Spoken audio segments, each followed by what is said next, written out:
サバンナの王たちの力強い足音に大地が震える。咆哮が空気を切り裂き、赤い塵を巻き上げる。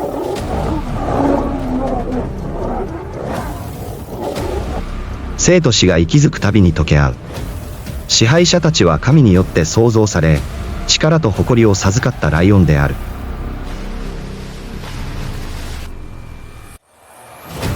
すべての狩りは信仰と意志の証であり、すべての戦いは生き残りの試練である。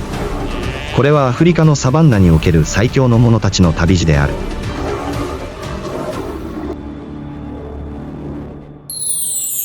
野生のサバンナへようこそ。支配者への道を歩むライオンの旅路である。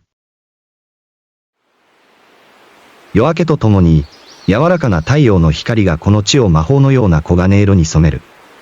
乾いた草を吹き抜ける風が、サバンナの遊牧民の音楽を奏でる。オスのクーズーが、迫り来る死を知らずに優雅に闊歩する。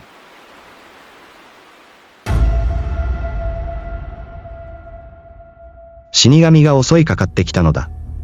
琥珀色の瞳で、メスライオンは獲物を見つめる。飢えと捕食本能が、彼女に行動を促している。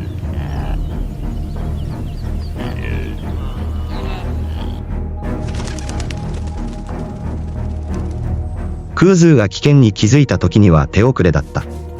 メスライオンは稲妻のような速さで襲いかかり、その体は優雅に草の上を滑るように進む。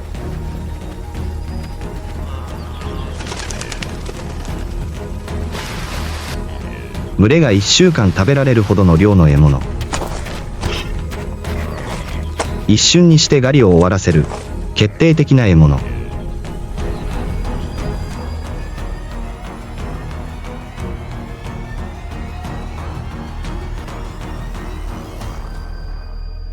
すべては、厳しい草原で何千年もの進化の過程で鍛え上げられた本能から生まれる。ライオンは再び、支配者の旅路であるサバンナでその優位性を主張する。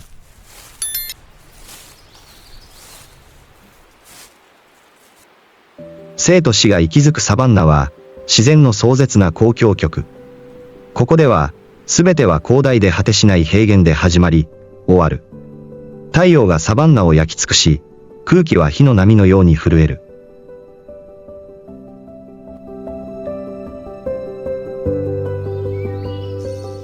アフリカのサバンナは、安楽や安楽のために境界線が引かれることのない、野生の自然の壮大な舞台。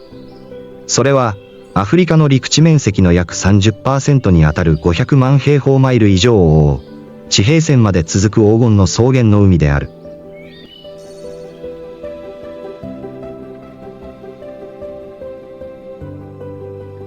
しかし、その美しさに惑わされてはいけません。サバンナは常に生と死が潜む場所なのです。あらゆる生き物、たとえ最強の捕食者であるライオンでさえ、終わりのない生存競争に挑まなければなりません。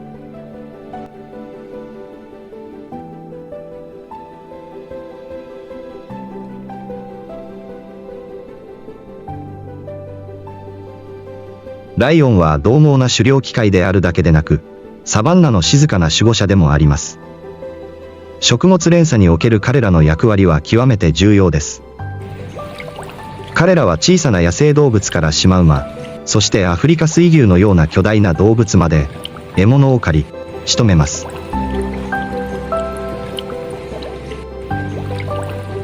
巨大なアフリカ水牛は、厳しいサバンナにおいて貴重な資源であるライオンの群れにとって、豪華なご馳走です。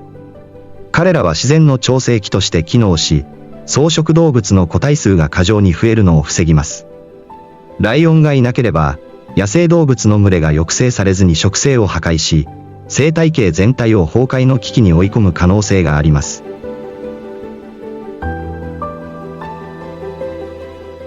ライオンの捕食行動は、草原が完全に伐採されることを防ぎ、サバンナの生態系の持続可能性を保っています。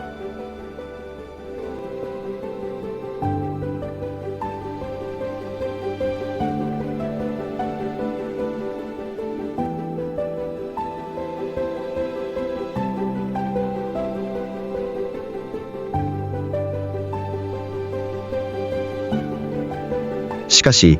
サバンナはあらゆる生き物が全力を尽くして生き残る方法を学ばなければならない王国です。ライオンでさえ、支配者であるにもかかわらず、過酷な自然の摂理から逃れることはできません。彼らは狩りをし、縄張りを守り、優位性を維持するために戦います。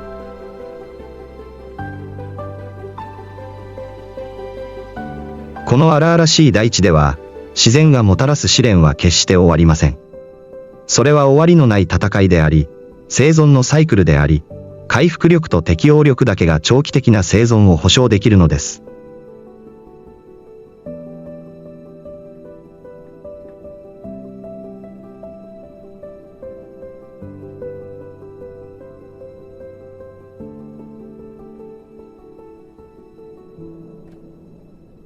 アフリカのサバンナは地平線まで果てしなく広がり、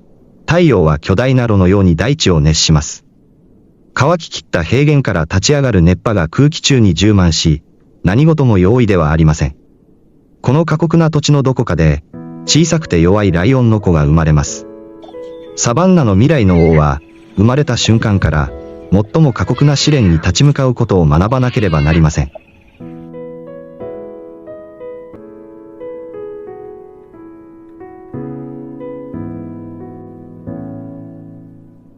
物語は、ライオンの子が生まれる、深い茂みの暗闇から始まります。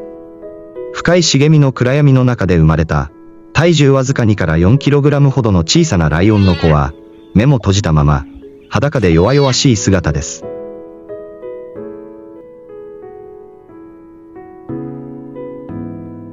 彼らを待つ明るい光や絶対的な保護はどこにあるのでしょうか。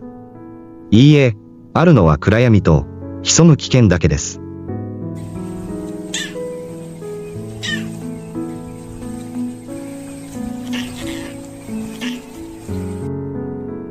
ライオンの子は成長するにつれ、這い始め、そして弱踊りじしい小さな足でよろめきながら歩き始めます。温かく甘い母乳は、かけがえのない贈り物であり、小さな生き物たちを養う唯一の生命の源です。しかし、捕食者が現れれば、食事さえもいつでも中断される可能性があります。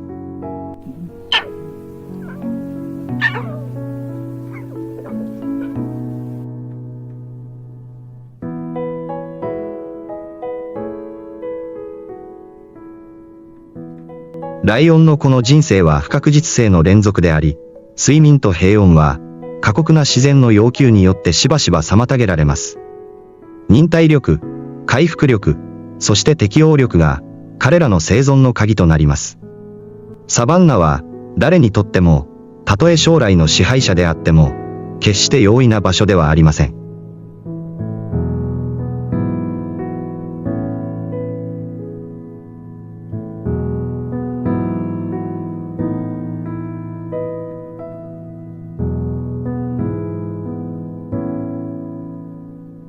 ここでは、生と死は常に死の舞踏を繰り広げている。厳しい乾季がサバンナを襲うと、困難は増す。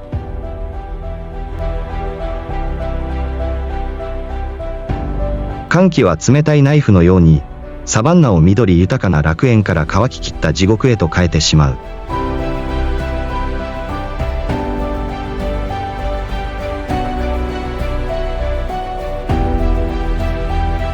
子ライオンたちは、水を求めて何マイルも旅する群れの後を追って、乾きに耐えることを学ばなければならない。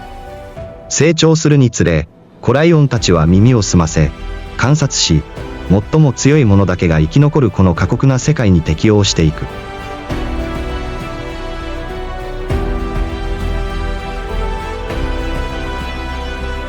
サバンナでは、あらゆる音が警告であり、あらゆる息遣いが戦いなのだ。母ライオンの低いうなり声は、単なる慰めではなく、命令でもある。伏せろ、絶対的な静寂を。危険を理解できないほど幼い子ライオンたちは、生き残るための最初の本能に従うことを学ぶ。それは、常に潜んでいる捕食者の目から逃れ、背の高い草むらに隠れることだ。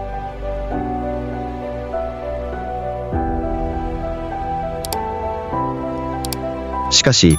サバンナは優しい子守歌が響く場所ではなく、生と死の激しい交響曲が響く場所だ。ここには弱さの余地はない。生き残ることだけがある。この過酷な環境の中で、小さな生き物たちは危険に満ちた世界に立ち向かうことを学ばなければなりません。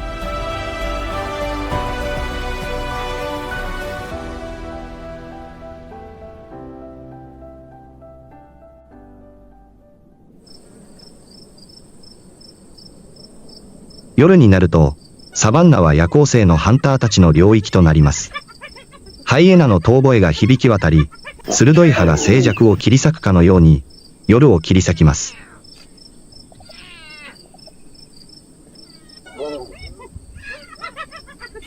ハイエナは孤独ではありません。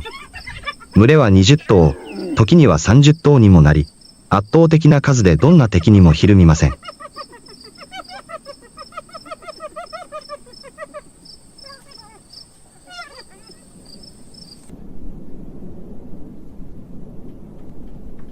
パンセラの調査によると、生後1年以内のライオンの子の死因の約 50% はハイエナによるものです。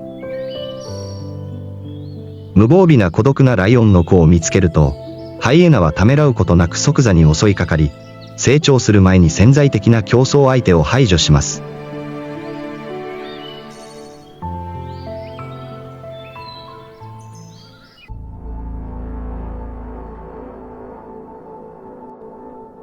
ハイエナだけでなく、ヒョウも恐ろしいほどの忍耐力を持つ孤独な殺し屋であり、暗闇に潜んでいます。彼らは音もなく、木の枝の間をすり抜け、驚異的な敏捷性で動き回ります。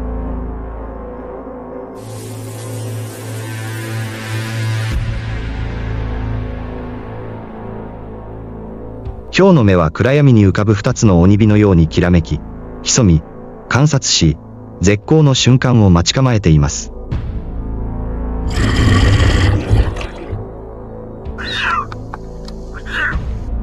弱り果てたライオンの子を見つけると、ヒョウは矢のような速さで突進し、敵が反応する前に致命傷を与えます。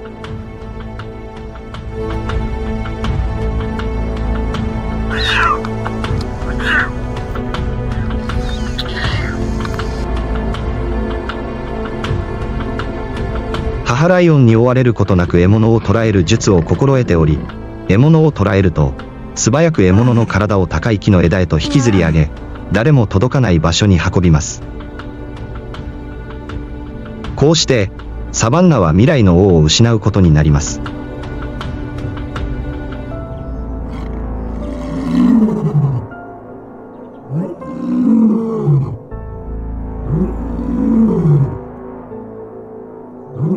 しかし、ライオンは恐怖に屈するために生まれたわけではありません。彼らはプライドと呼ばれる、緊密なコミュニティの中で育ちます。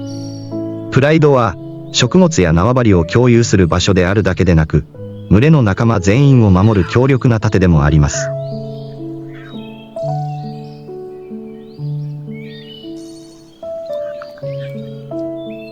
プライドのメスライオンは、自分の子だけでなく、他の子ライオンも守り、育てます。これは動物界で最も強い絆の一つであり、団結こそが最強の武器なのです。気温が最高潮に達し、水が不足する過酷な環境において、この絆こそが群れ全体の生存を左右する決定的な要因です。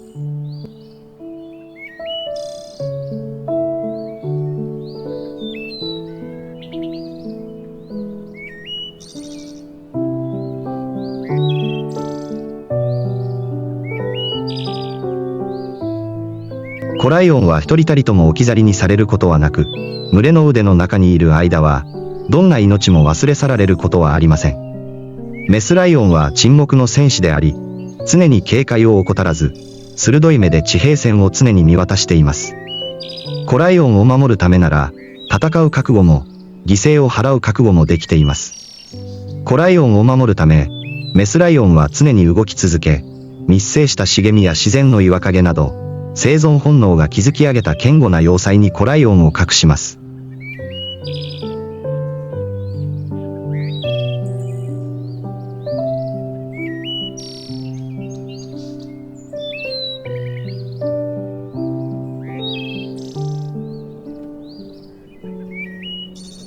群れは単なる隠れ家ではなく、生きた要塞、難攻不落の警備システムでもあります。メスライオンは交代で子ライオンの世話をし、常に潜む危険から互いを守ります。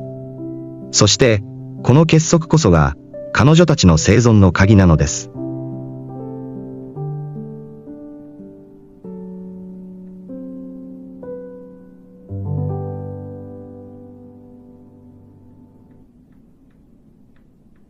毎朝、アフリカのサバンナは生命の音と死の囁きとともに目覚めます。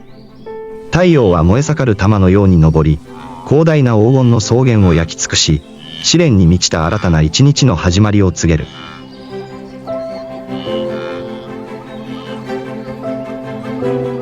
ライオンにとって、毎日は戦いであり、一瞬一瞬が生存のための戦い。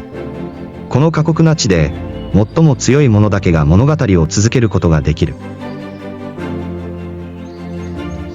サバンナは弱さを許さない。ここでライオンの子は、勇敢な戦士となる使命を帯びて生まれる。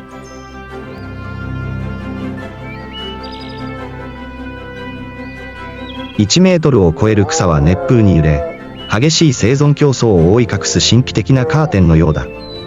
ライオンの子には、試練を受け入れ、立ち向かう以外に道はないのだろうか。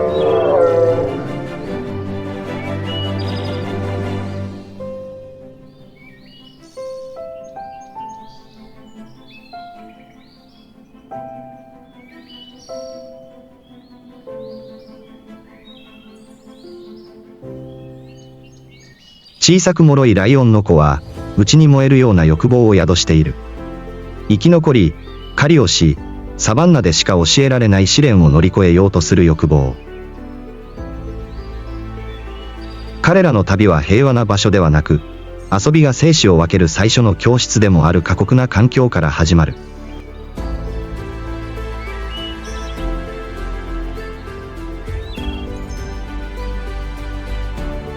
サバンナの朝は、柔らかな黄金色の陽光が降り注ぐ穏やかな時間かもしれません。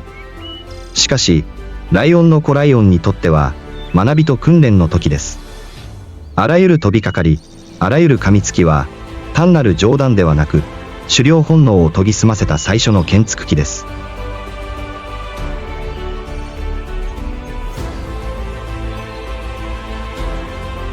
空中を跳躍する彼らの姿は、自らの脆さへの宣戦布告のようです。彼らは草むらを駆け抜け、弱々しい力のすべてを振り絞って互いを追いかけ、一つ一つの動きに集中します。しかし、これは単なる遊びではなく、真の訓練なのです。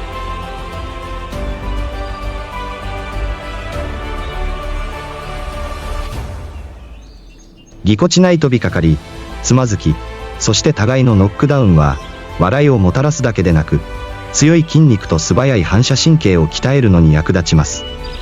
この環境では、サバンナは脆さや弱さを許しません。ここでは、毎日が戦いであり、一瞬一瞬が教訓です。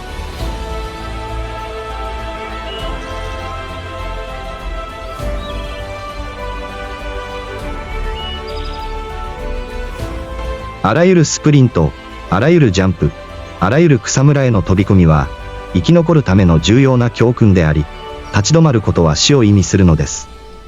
背の高い草むらは、単なる遊び場ではなく、厳しい教室なのです。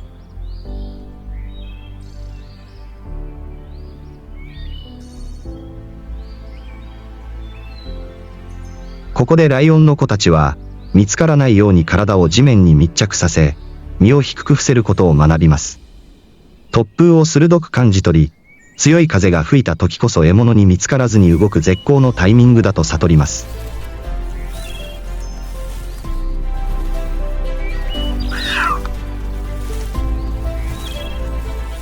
呼吸をコントロールし、サバンナの絶え間ない鼓動に心臓の鼓動を合わせることを学びます。しかし、サバンナが子ライオンたちに教える最も重要な教訓は忍耐です。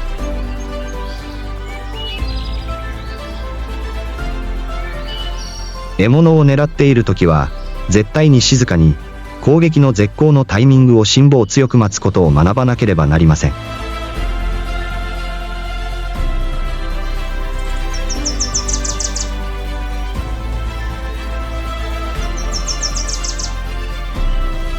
攻撃が早すぎると、獲物は、たとえ警戒していない蝶や不注意な鳥であっても、瞬く間に姿を消してしまう可能性があります。失敗のたびに貴重な教訓となり、急ぐには常に代償が伴うことを思い知らされます。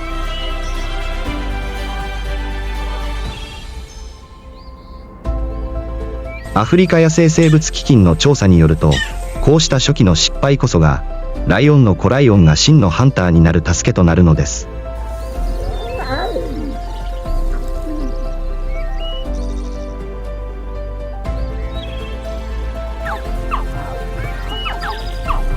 彼らは、一つ一つのミス、一つ一つの攻撃の失敗を通して、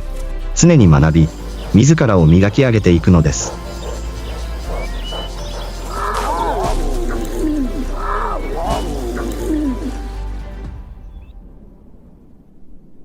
そしてその過程で、彼らの忍耐力は徐々にサバンナの真の戦士として育まれていきます。慈悲など贅沢な概念であるサバンナでは、生存本能だけが支配しています。過酷なサバンナは容赦しません。しかし、この妥協のない自然を通して、ライオンの子たちは生き残ること、狩りをすること、そして自然がもたらすあらゆる困難に立ち向かうことを学びます。彼らは失敗から成長し、それぞれの獲物から学び、ある日、爪と本能が研ぎ澄まされた時、彼らはサバンナの熾烈なサバイバルアリーナへと足を踏み入れます。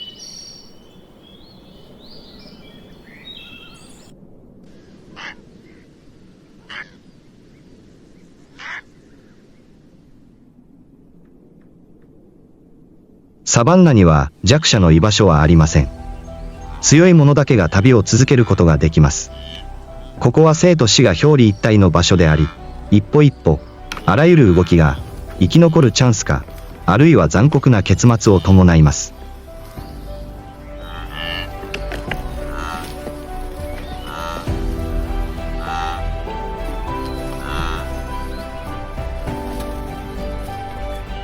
ライオンの子は、生まれたばかりの日から、生きるだけでなく、生き残る方法を学ばなければなりません。観察は、彼らが習得しなければならない最初の教訓です。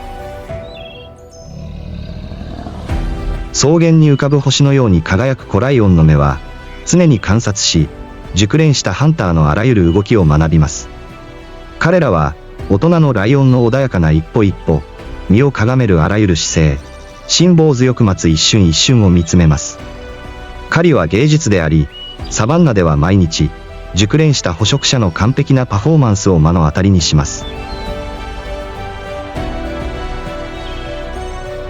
彼らは静かに動き、草原の色に溶け込み、熱い風に息を潜めながら、静かに行動することを学びます。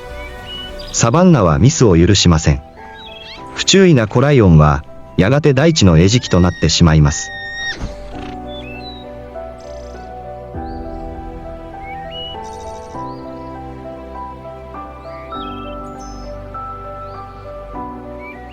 だから彼らは身を澄ませるようになる。草むらを吹き抜ける風の音から、遠くにいる不運な獲物の必死の叫びまで。しかし、観察するのはほんの始まりに過ぎない。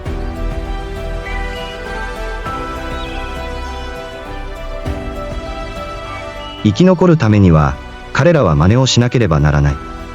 ゆっくりとした一歩一歩、前に飛び出す一歩一歩、獲物の油断を待つ一瞬一瞬を。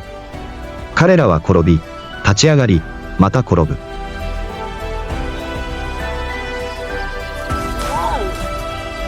しかし、つまずくたびに彼らは何かを学ぶ。何十回もそうやって自らを磨き、ついには完璧な飛びかかりを成し遂げる。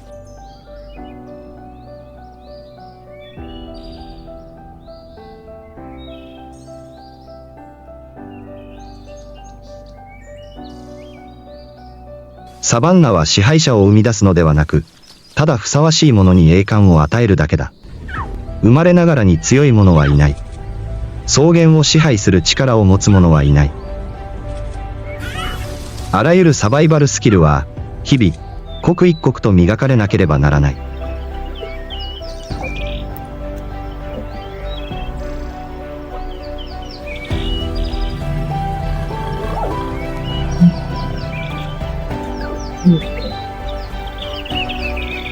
厳しい教訓はして終わらない。狩りの失敗は無意味ではなく、むしろ前進なのだ。全力疾走、飛びかかる失敗。飛びかかる失敗は、筋肉を研ぎ澄まし、反射神経を研ぎ澄まし、狩猟本能を洗練させる。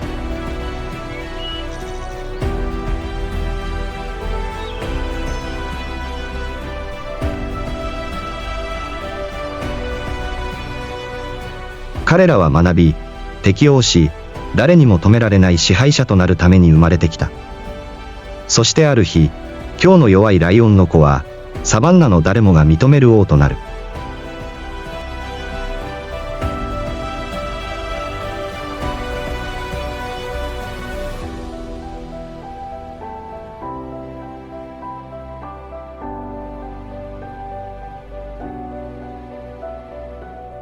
ライオンは捕食動物だが、サバンナは彼らの勇気を試すことを決してやめない。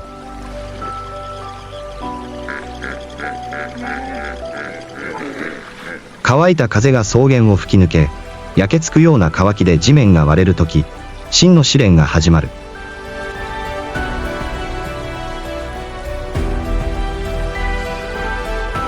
この時、最も狡猾な獲物がライオンの子の野生の本能を試し、容赦ない追跡へと駆り立てる。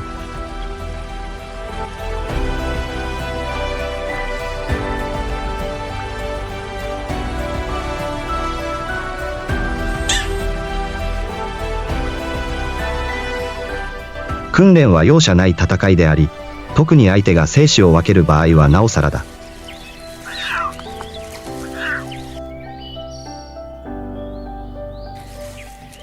サバンナの厳しい太陽の下、何マイルにも及ぶ激しい狩りは、ライオンの子に最も重要な教訓、忍耐と持久力を教え込む。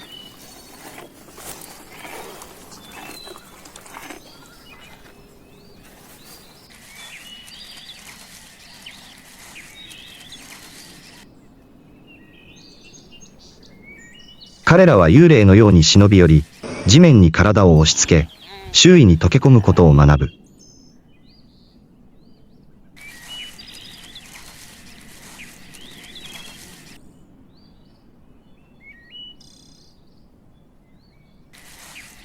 サバンナでは、小さなミスが全てを台無しにしてしまう可能性がある。尻尾を少しでも振り、息が早すぎると、獲物は姿を消してしまう。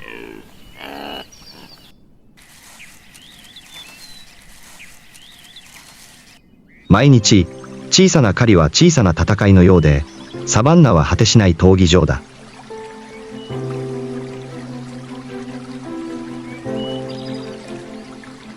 乾いた川床、トゲだらけのアカシアの茂み、そして長く続く砂丘は、捕食者にとって乗り越えなければならない障害となる。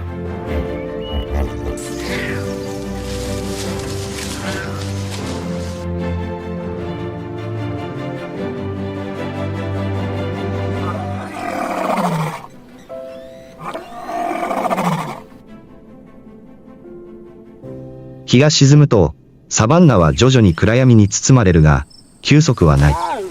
一歩一歩、飛びかかるたびに、この土地の厳しさを物語る。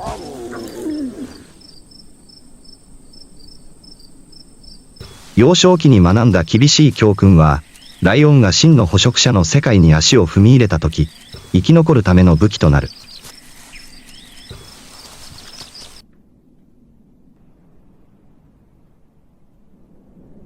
ライオンは優れた捕食者ですが、単独で行動するわけではありません。大型猫科動物の中で、群れをなして生活し、狩りをする唯一の動物です。ライオンの群れは、プライドと呼ばれ、サバンナの王としての力と威厳を称える言葉です。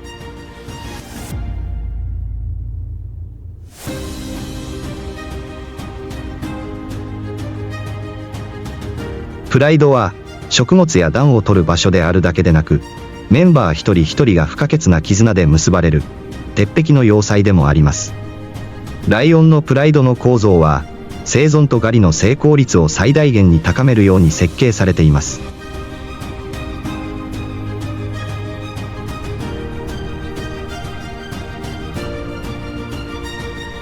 典型的なプライドは10頭から15頭で構成されますが、時にはそれ以上の頭数になることもあります。成熟したメスライオンはプライドの屋台骨です。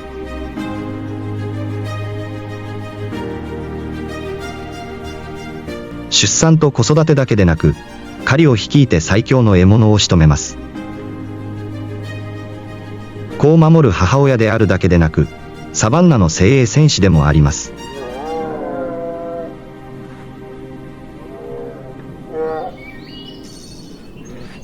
メスライオンはシマウマ、ヌー、バッファロー、さらには巨大な草食動物などの大型の獲物を狩ります。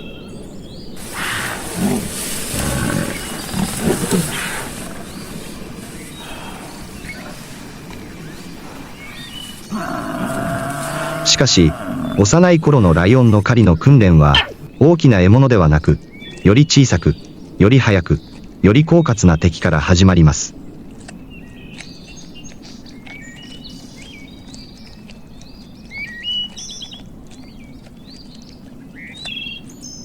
インパラやイボイノシシのような小型の獲物を仕留めるのは容易ではありません。体は小さいにもかかわらず、彼らは驚くほど俊敏な生き物です。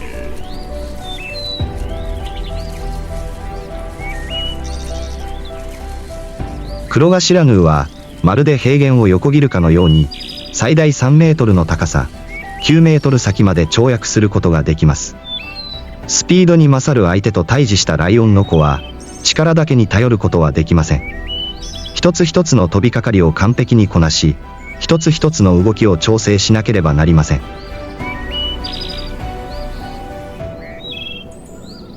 狩りの成功は、絶対的な肉体的な優位性ではなく、戦術、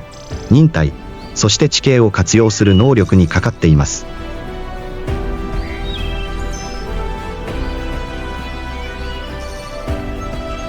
そして、これこそがサバンナが捕食者に教える最大の教訓です。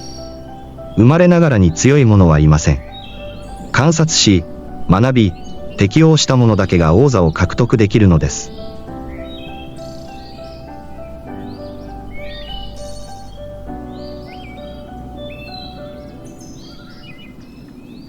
風を切るようなスピードで草原を支配する最強の捕食者は時速35マイル、約 56km で突進し、瞬く間に距離を縮めます。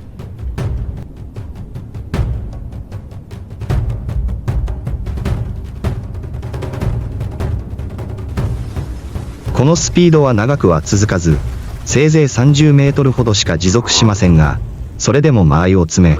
生き残る術をまだ学んでいる。経験の浅い若いシマウマを仕留めるには十分です。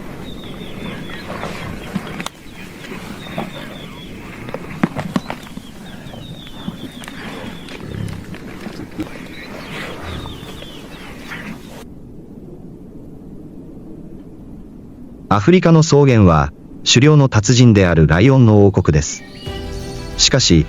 太陽が空を焦がし、風が乾燥した平原に砂ぼこりを巻き上げる場所には、弱者の居場所はありません。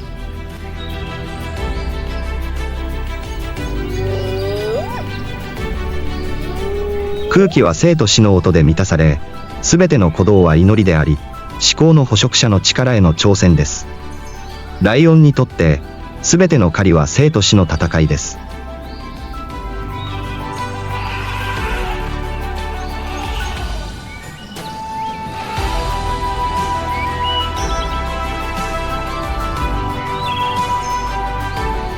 しかし、力だけではこの地を征服することはできません。サバンナの巨獣たちは簡単には屈服しません。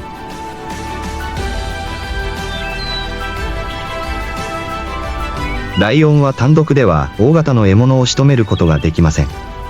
また、ライオンの群れも戦略なしにそのような巨体を狩ることはできません。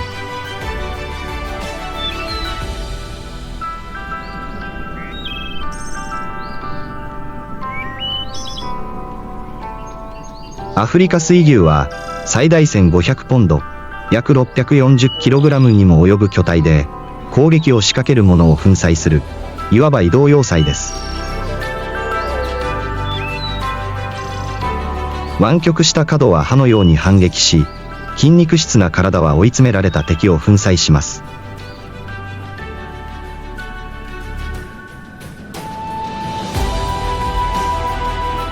巨体にもかかわらず、時速35マイル、約 56km のスピードで突進できるため、こあるべき戦闘機械となっています。長く鋭い角で、多くの無謀な捕食者に深刻な傷を負わせてきました。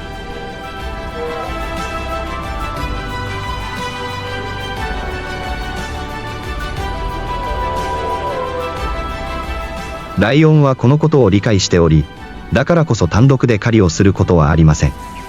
彼らは群れを率い、母親から受け継いだスキルを使って群れに混乱を引き起こします。先頭に立つメスライオンは、獲物の弱点、つまり無防備な臀部を狙います。そこに致命的な一噛みを加えれば、制御不能に陥れることができるのです。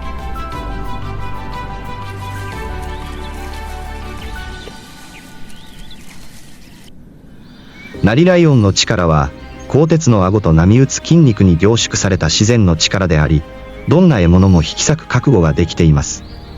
器官を潰すほどの強力な噛みつきは、数千年にわたる進化の賜物です。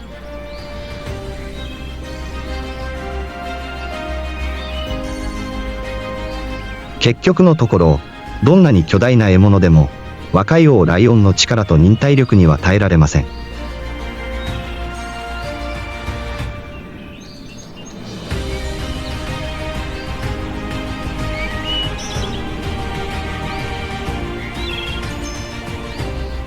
しかし、狩りは単なる力の勝負ではありません。知性、忍耐、そして適応力の試練なのです。この地では、あらゆる戦いが命がけのダンスであり、あらゆる突進、あらゆる噛みつき、あらゆる瞬間の追跡は、本能と戦略的思考の優位性を証明しています。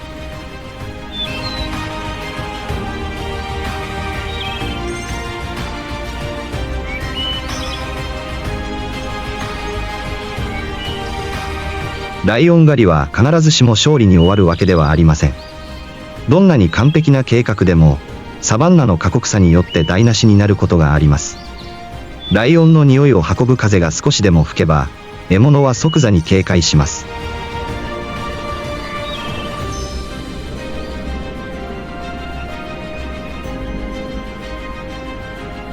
90センチほどの草は、隠れ場所としても理想的ですが、足元でざわめく音を立て、獲物の敏感な耳を刺激することで、捕食者を裏切ることもあります。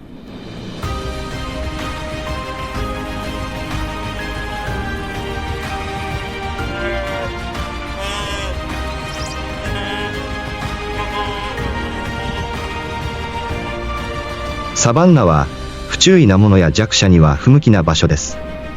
ここは、最も強く、最も賢く、そして最も粘り強い者だけが真の王座を勝ち取れる、熾烈な戦場です。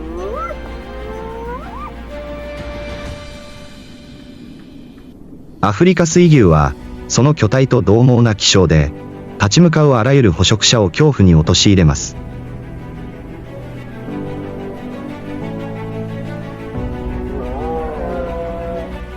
その驚異的な力と獰猛な闘争本能は、草原の王であるライオンの尊敬を集めています。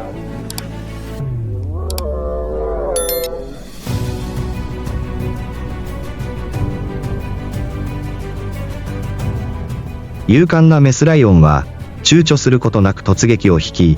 矢のように突き進み、群れを前進させる決意を固めています。彼女の勇気は炎のように燃え上がり、群れの精神を安定させ、ためらいを許しません。彼女の後ろには、この巨大な獲物を倒す主力となることが期待される、力強い戦士であるオスライオンたちがいます。しかし今回は、計画通りにはいきませんでした。生体のバッファローの驚異的な力の前に、群れのオスライオンの一頭は、この堅固な壁の前に退却せざるを得ませんでした。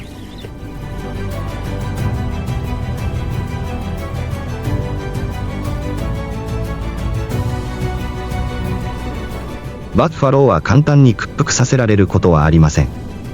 並外れた回復力で、致命的な噛みつきにも耐えながら、16インチの角を振り回して反撃します。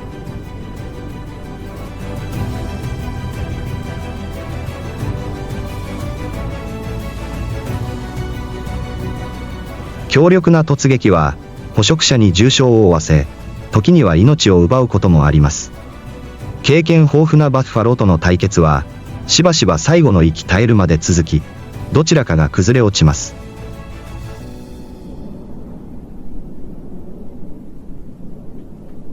しかし、サバンナは苦痛と喪失の場所であるだけでなく、学びと適応の場でもあります。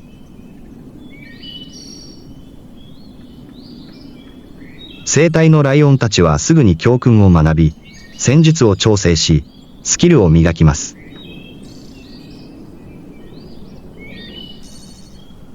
性急で無秩序な攻撃は放棄され、自然の鋭い剣のように磨き上げられた分断統治戦術へと取って代わられます。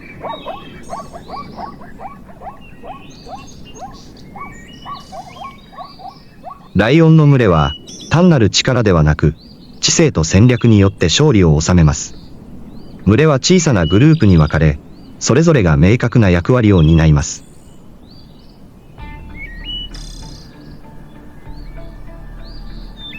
最初のグループは混乱を引き起こし、獲物の方向感覚を失わせ、群れから一頭を孤立させます。側面から攻撃する2番目のグループは、背の高い草むらに潜む幽霊のように静かに動き、獲物に反応する暇を与えません。あらゆる動きは、ほぼ完璧な精度で行われます。風向きは常に確認され、捕食者の匂いが獲物に気づかれないようにしています。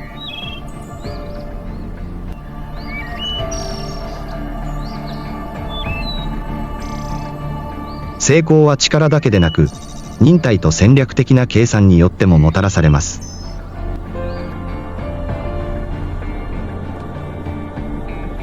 ライオンたちは静かに待ち構え、わずか9メートルの距離を保ち、致命的な一撃を放つ準備を整えます。そして、戦いが始まる。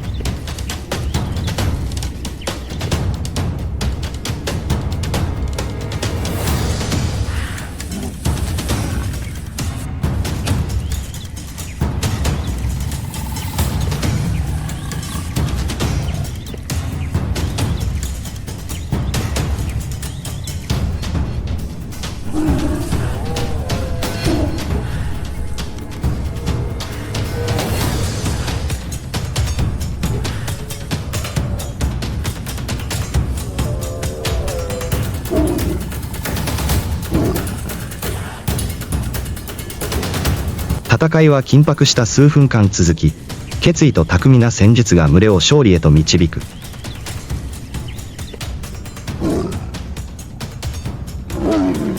そして、容赦ない努力の末、一頭のバッファローが倒れ、捕食者たちの勇気と忍耐力にふさわしい褒美が与えられる。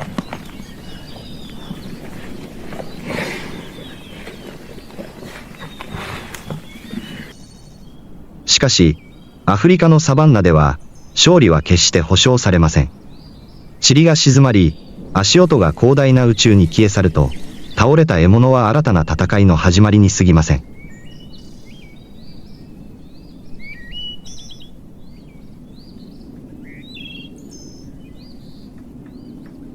ライオンたちは今、血と力で勝ち取った貴重な獲物を守らなければなりません。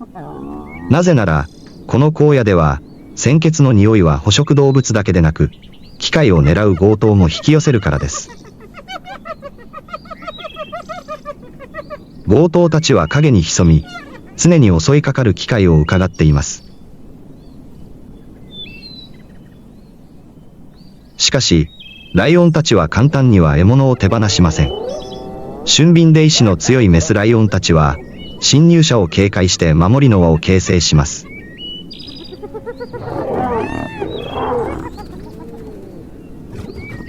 大きなオスライオンは、生まれながらの戦士として、群れの獲物を守るために警戒を固めています。彼らは、最大 650psi の光合力を持つライオンとの遭遇は、どんな敵にとっても決して恐れるものではないことを知っています。しかし、獲物との戦いは始まりに過ぎません。ライオンは他の捕食動物だけでなく、彼らが住む過酷な土地にも直面します。乾季が訪れると、ライオンの王国は巨大な炉と化し、残ったものすべてを焼き尽くします。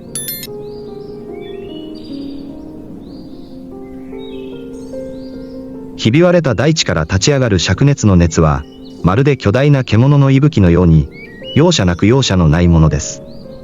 一滴の水も消え去り、川底は裸になります。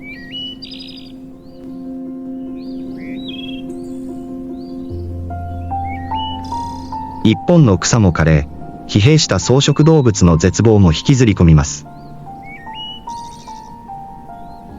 この土地のすべての生き物、最強の捕食者であるライオンでさえ、試練にさらされます。サバンナは弱者の生息地ではなく、最も強く、最も粘り強い者だけが生き残ることができます。乾季は単なる試練ではなく、死の宣告であり、ライオンの生存競争は時間との戦いへと変わります。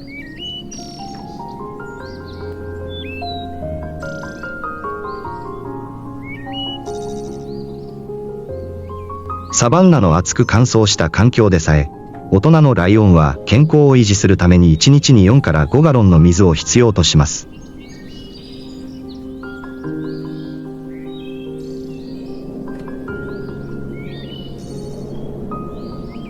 しかし、2023年のサバンナ生態学ジャーナルによると、サバンナの平均降水量は過去20年間で 15% 減少しています。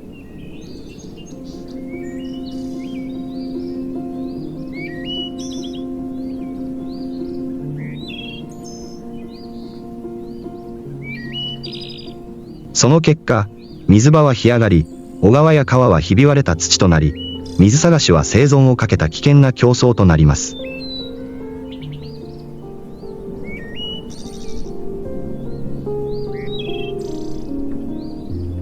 最後の水滴がなくなると、ライオンの群れは生命の源を求めて、1日に10から15マイル、約16から 24km の長距離を移動する困難な旅に出ます。しかし、その旅は安全ではありません。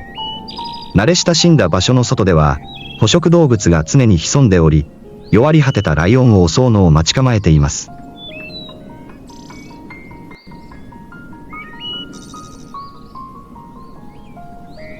しかし、消えたのは水だけではありません。獲物も消えてしまいました。乾季が長引くにつれ、野生のシマウマやアンテロープの群れはより緑豊かな牧草地を求めて遠くへ移動し、サバンナは荒涼として乾燥した状態になりました。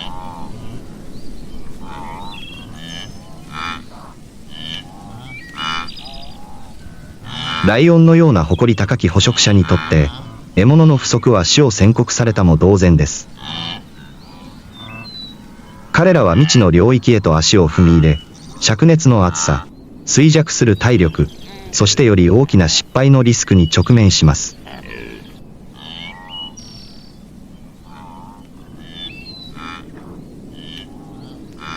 体力が衰え、疲労が細胞一つ一つに浸透していくにつれ、群れは生死の瀬戸際に立たされます。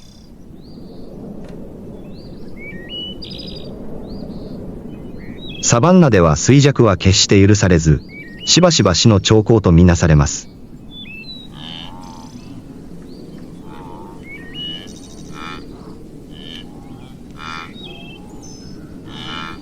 生き残るために、ライオンは厳しい試練を乗り越えるために狩猟戦略を調整し、適応を余儀なくされます。彼らは水不足を利用し、乾燥した干潟や水場を天然の罠に変えます。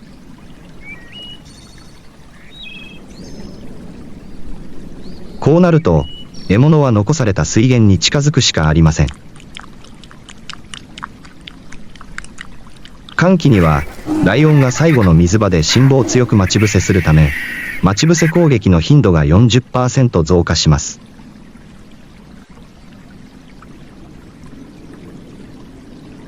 ここでは忍耐が致命的な武器となり、一つ一つの攻撃は正確でなければなりません。待ち伏せ攻撃に失敗すれば、取り返しのつかないエネルギーの浪費となるからです。しかし、挑戦はそこで終わりません。シマウマやバッファローの群れがさらに遠くへ移動すると、ライオンたちは獲物を追跡せざるを得なくなります。狩りは10マイル、約 16km にも及ぶこともあり、メスライオン同士の完璧な連携が求められます。移動距離も長くなり、より多くのエネルギーを消費するだけでなく、時には小象やキリンといった、普段は避けるような危険な獲物を狩らざるを得なくなることもあります。キリン狩りは命がけの賭けです。キリンの巨大な後ろ足で蹴りを入れると、数千ポンド、約 1.5kg もの力を発揮し、大人のライオンの骨を折り、一撃で仕留めるほどです。成功率は低いですが、厳しい寒気にはライオンに選択肢はほとんどありません。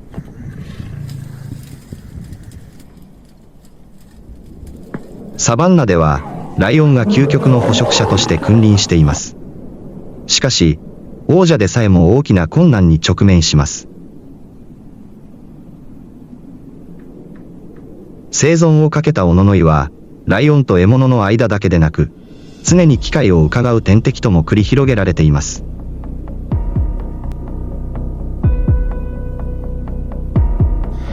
ライオンとライバルの関係は単なる対決ではなく、サバンナの生態系ネットワークの不可欠な一部です。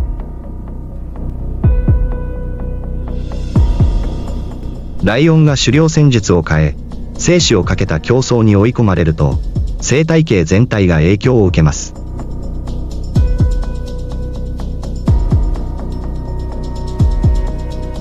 サバンナの繊細なバランスは揺るがされ、あらゆる戦い、ひび割れた地面に落ちる一雫一雫の血が、サバンナの永遠の生存の輪に痕跡を残します。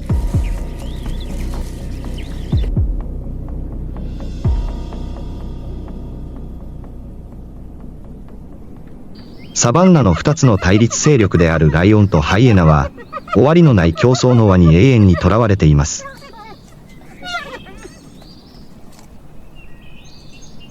小型のアンテロープから巨大なバッファローまで、同じ狩猟場を共有するため、両者の戦いは熾烈を極めます。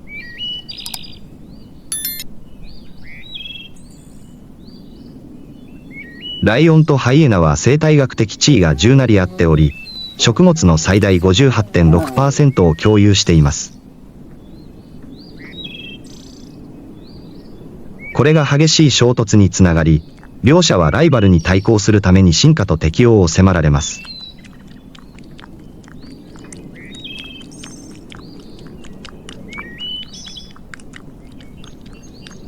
2023年にアフリカで行われた捕食動物との衝突に関する研究によると、ライオンとハイエナの遭遇の 66% は、特に獲物と水源が乏しい乾季に、死骸の周りで発生しています。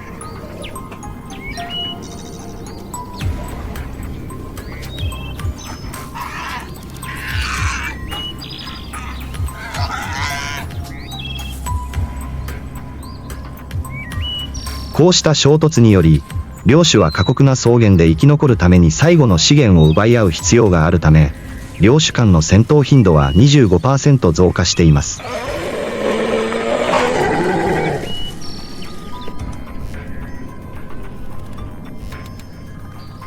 2024年に、ジャーナル・オブ・ワイルドライフ・ビヘイビアに掲載された研究によると、ハイエナはライオンから餌を盗むことに 53% の確率で成功しており、特にライバルよりも数が多い場合にその傾向が顕著です。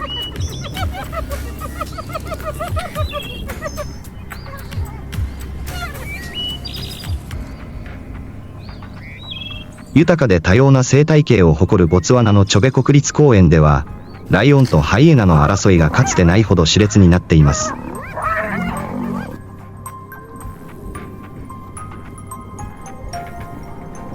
2023年のチョベ肉食動物調査のデータによると、ハイエナはライオンとの遭遇の 63% で餌を盗むことに成功しており、これはハイエナの回復力と優れた戦略を証明しています。ハイエナは数が多いだけでなく、戦術も巧妙で、忍耐と狡猾さでライオンを倒します。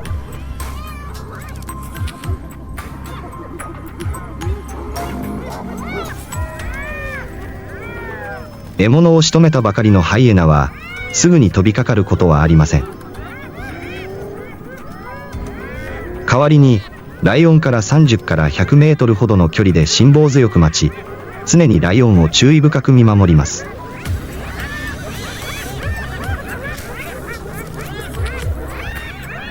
ハイエナは、攻撃が早すぎると危険な対決に発展する可能性があるため、ライオンが気を取られたり、食べ終わったりするのを待ってから飛びかかり、残りの獲物を奪い取ります。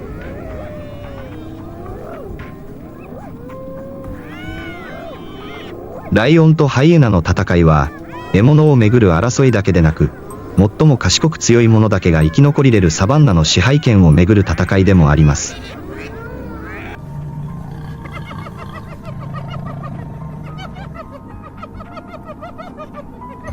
ハイエナは単なる卑劣な腐肉食動物ではなく、知的で冷酷な戦士です。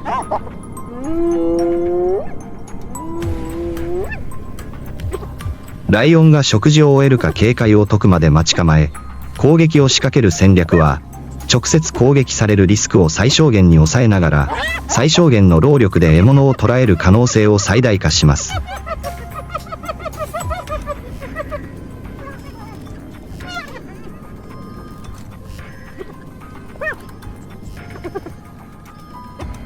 しかし、ハイエナは常に受動的というわけではありません。数で優位に立つと、より大胆になり、ライオンに接近して直接プレッシャーをかけます。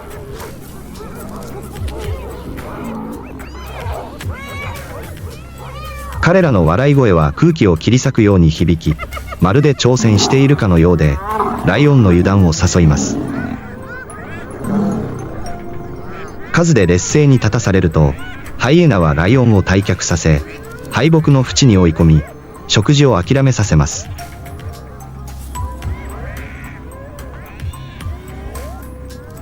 これらの対決は、単なる食料をめぐる戦いではなく、真の生存をかけたおののいなのです。ライオンが獲物を守るために激しく戦っている時でさえ、ハイエナはそれを奪い取る方法を見つけ出し、驚異的な知性と組織力を発揮します。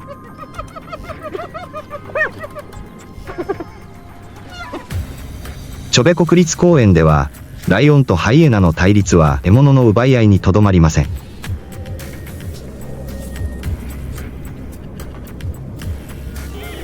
2024年野生生物衝突報告書によると、この2種は、たとえ餌がなくても頻繁に攻撃し合います。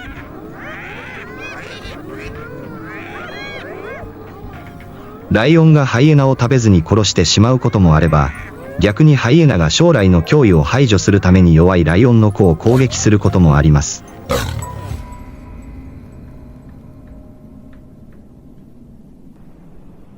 草原の王者ライオンと水の亡霊ナイルワニという2つの世界の戦い。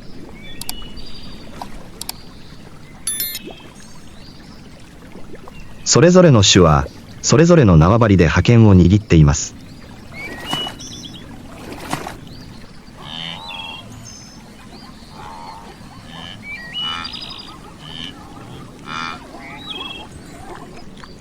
草原の王であるライオンは地上を支配し、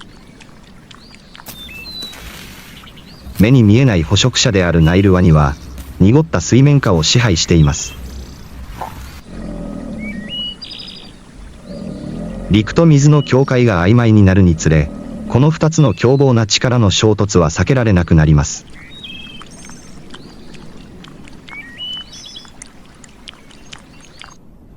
乾季の間、アフリカのサバンナは猛烈な暑さに見舞われます。地面はひび割れ、空気は灼熱の熱で満たされます。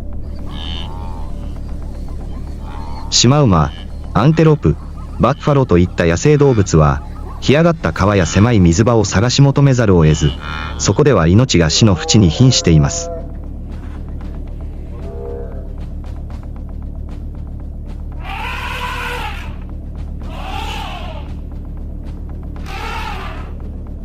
ライオンは、水の中に予期せぬ危険が潜んでいることを知りながら、水を追いかけるしかありません。静かな水面の下には死が潜んでいます。2023年版アフリカ肉食動物相互作用報告書によると、ライオンとナイルワニの遭遇の 20% は、残された最後の水源で発生しており、特に全ての動物が一家ところに集まる乾季には顕著です。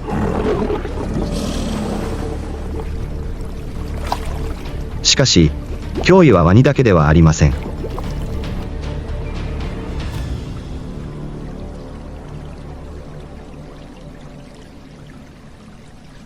体重3500ポンド、約 1500kg の巨体で、厚さ5センチの毛皮を持つカバは、侵入不可能な生きた要塞です。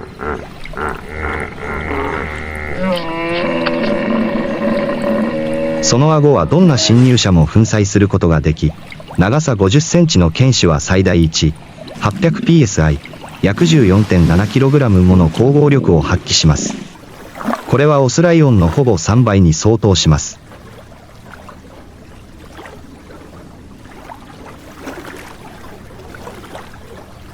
アフリカのサバンナは過酷な戦いの場です。強い者が必ずしも勝利するとは限りませんが、賢く粘り強い者が最終的に生き残ります。ここでは、生と死が息づく中で絡み合い、あらゆる戦いが野生の自然の永遠の生存の輪に痕跡を残します。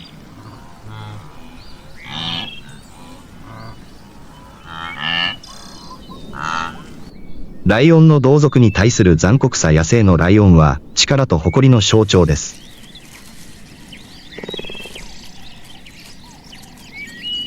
しかし、その堂々とした外見の裏には残酷な真実が隠されています。彼らは権力と優位性を得るために同族を攻撃し、殺すことも厭わないのです。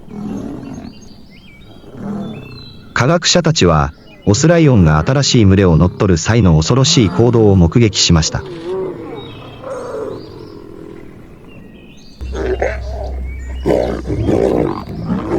彼らは敗北した敵の子ライオンを殺すだけでなく、妊娠中のメスライオンを襲い、流産させ、すぐに交尾をします。2024年に、行動生態学ジャーナルに掲載された研究によると、野生における子ライオンの死亡原因の 10% はオスライオンによるもので、群れ内で勢力交代が起こるとこの割合は 25% にまで上昇する可能性がある。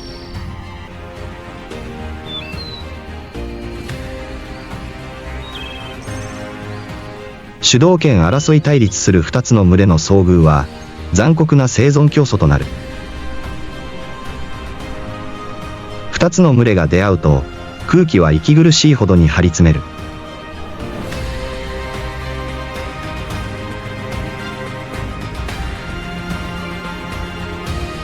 獰猛なうなり声が草原に響き渡り、血みどろの戦いの到来を告げる。戦闘のオスライオンたちは、縄張りと子ライオンを守るため、怒り狂った戦士のように互いに突進する。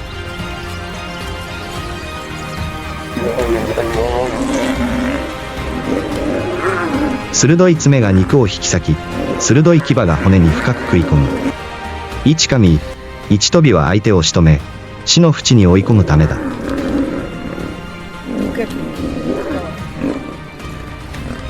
野生のサバイバル。この残酷な戦いに容赦は許されない。それぞれのライオンは、勝利のために全力と獰猛さを振り絞って戦う。最も強い者だけが生き残る。それは不変の自然の法則だ。勝利したオスライオンは群れを支配し、メスと交尾し、血統を継承する。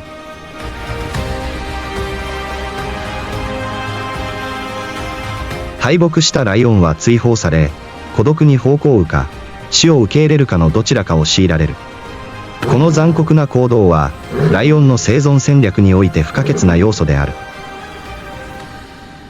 競争相手を排除し、群れの支配権を確保することで、繁殖の可能性を高め、血統を継承する。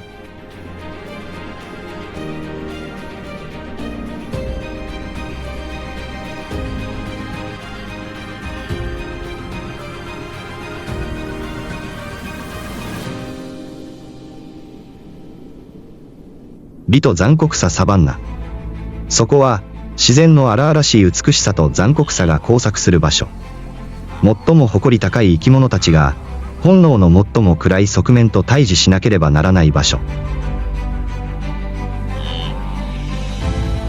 一瞬一瞬が生存のための戦いであり、最も強い者だけがその物語を継承できる場所。新たなライオン連合の対等群れのメスライオンは、新たなリーダーを容易に受け入れることができません。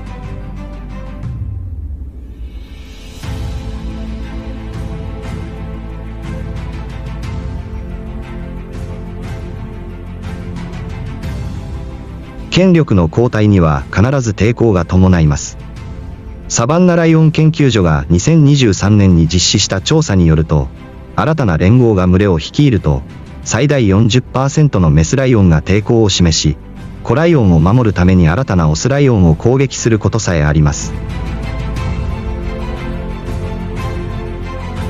これらのメスライオンは熟練した戦士であり、致命傷を与えることも可能です。新たなオスライオンは、暴力だけで群れを支配できないことを理解しています。受け入れてもらうためには、群れを率いて守る能力を示さなければなりません。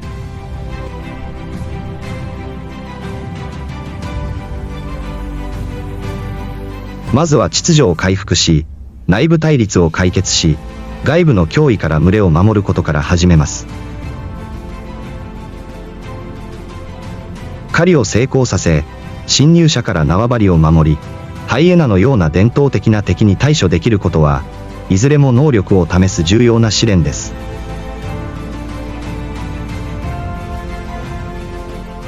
メスライオンの抵抗は徐々に弱まっていきました。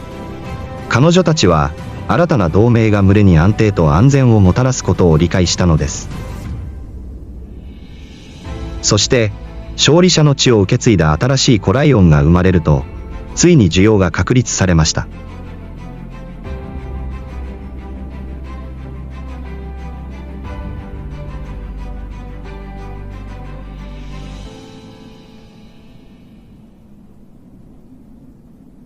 オスライオンの不正本能しかし、ライオンの本能は征服と支配にとどまりません。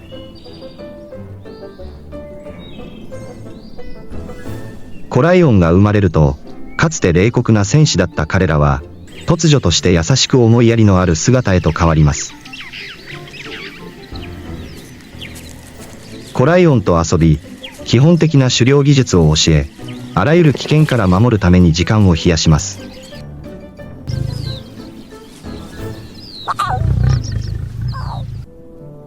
2024年に行動生態学ジャーナルに掲載された研究によると、オスライオンは平均して 30% の時間を子ライオンの世話に費やしており、彼らの存在は子ライオンの死亡率を 20% 低下させます。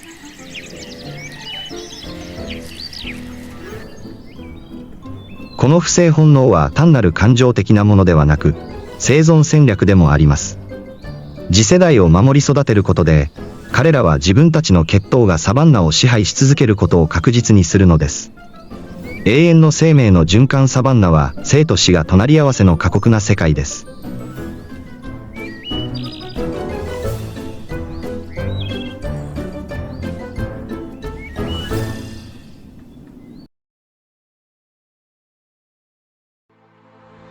残酷な掟と絶え間ない争いを抱えるライオンの群れは、このサイクルの不可欠な一部です。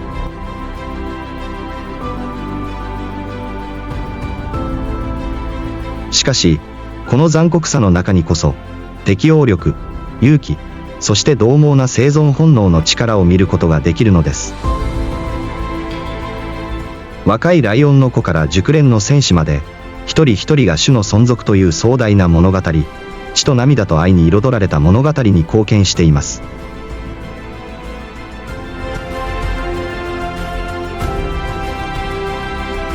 ライオンの物語はサバンナの物語であり、人生の叙事詩です。そこでは一瞬一瞬が戦いであり、最も強い者だけが生き残ります。